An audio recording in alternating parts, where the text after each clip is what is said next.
Hey guys, back in the workshop today. I'm going to be installing one of these replacement flex pipes. Now this one here is for a Mazda 3. I think I got this from Mufflers Direct or something like that online. Comes with a flange and the support brackets for the exhaust. This is where it connects just before the resonator, and it also has replacement bung for the O2 sensor. So you'll pull the O2 sensor off, and basically what you do with this is just cut your exhaust off a little bit further down from here, and this slides right in, covers the existing pipe, and then you clamp it or weld it. I'm going to weld this one, and then that just bolts right up to the stock exhaust. Nice and flexy. So I've got the Mazda 3 up here on the hoist, so I'm going to install that now.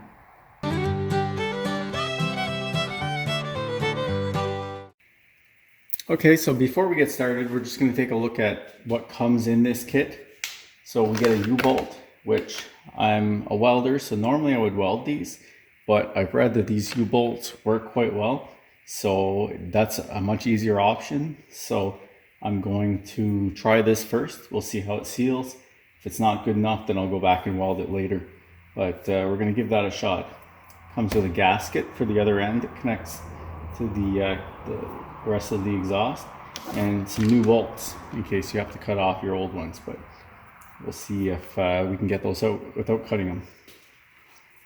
So the reason why I'm changing this flex pipe, I actually replaced this last fall, and this was done before I had my garage. I was working out in the driveway. It was cold, it was muddy. I just needed to get something fixed for our safety inspection. So I bought a generic flex pipe and put that in, but I didn't do the best job.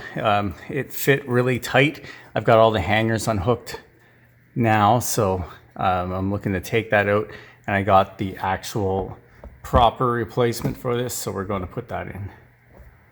But first I'm going to have to cut out the one that I have here. So I'm going to cut the 2 bolts here, and then I'm going to move up front here, and I'm going to cut just above where that O2 sensor is. So probably right around those welds. So I'll probably cut those welds off. And then we're going to get this guy installed. Okay, so before I cut these bolts off, I'm going to try first to get them off using the impact. It's kind of a tight space, but I got a couple of little fittings on there to see if that'll work.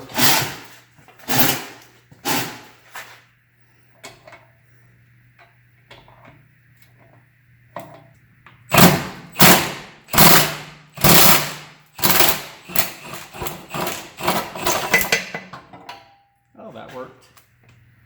Let's do that again.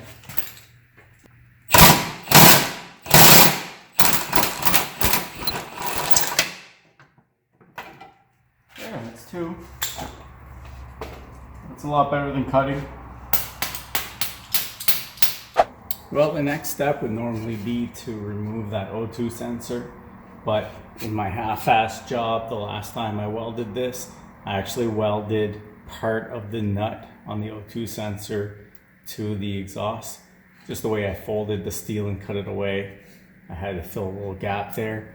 So the only way to get the O2 sensor out now is to cut those welds, and I'd much rather do that down here than up there.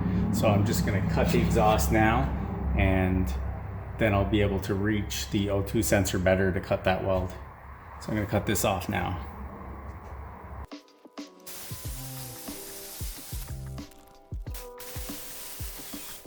Okay, with that cut now, I'm just going to unplug that O2 sensor and disconnect that little bracket, and then that whole thing should come out. Okay, so I've got the O2 sensor disconnected and all the little connectors removed. So now we're just going to try to fish this thing out.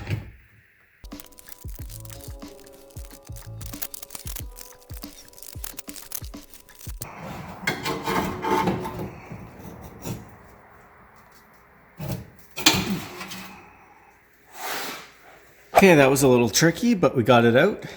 Now let's compare it to the aftermarket one.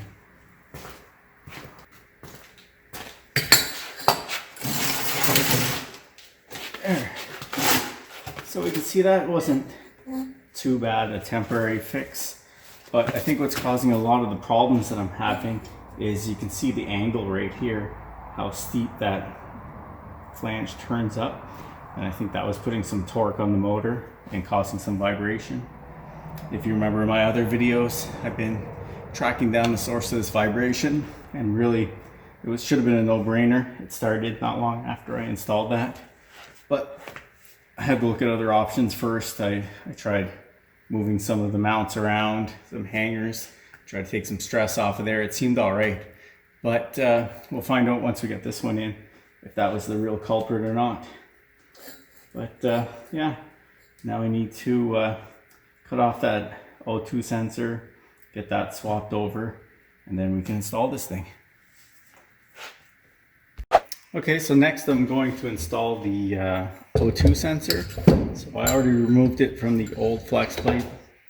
And if you have any trouble getting these off, you definitely need one of these tools, these little O2 sensor sockets. They work great if you are able to let the car warm up first and then cool a little.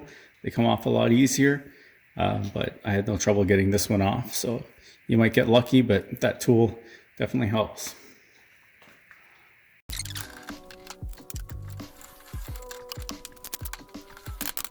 Okay, so we've got that on.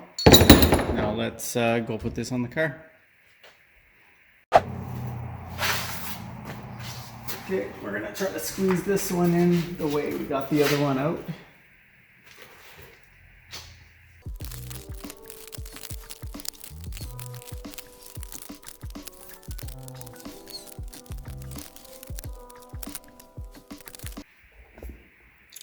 Okay, so now that I have it squeezed pretty much in place, I just pushed it off to the side a little bit so that I can run the pipe further down from the catalytic converter.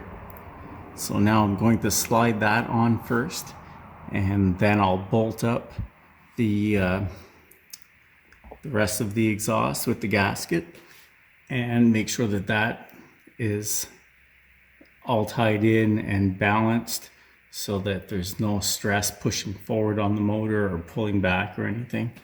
And then I'll get that clamp on there, tighten it up, and we'll see how it holds.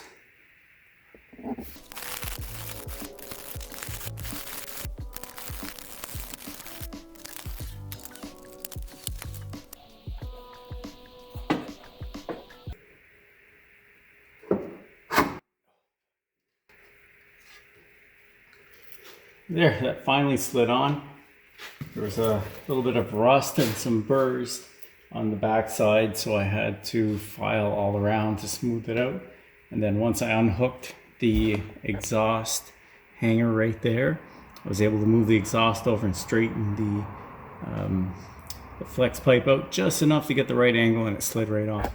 It's really a tight fit, which should help when I get that clamp on there to seal well, but much tighter than I expected. And when I make exhausts, I definitely don't go tight like that, which is probably why I'm not an exhaust guy. All right, so I'm going to bolt that up, try to get everything aligned properly. Then I'm going to get the clamp on and tighten it up.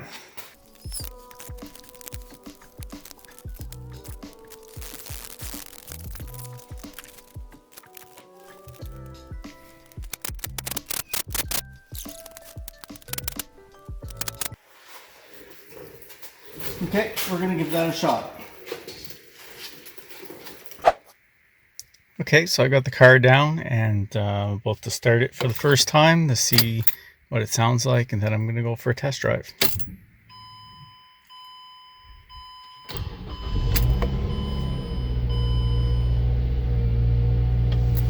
Well, sounds good to me. All right, so test drive time. Well, I just got back from that test drive, and that flex pipe sounds great. No leaks at all. So that was a pretty straightforward installation. If you enjoyed this video or found it helpful, I'd appreciate it if you gave it a thumbs up. If you'd like to see more videos like this, please subscribe to my channel. And as always, see you in the next one.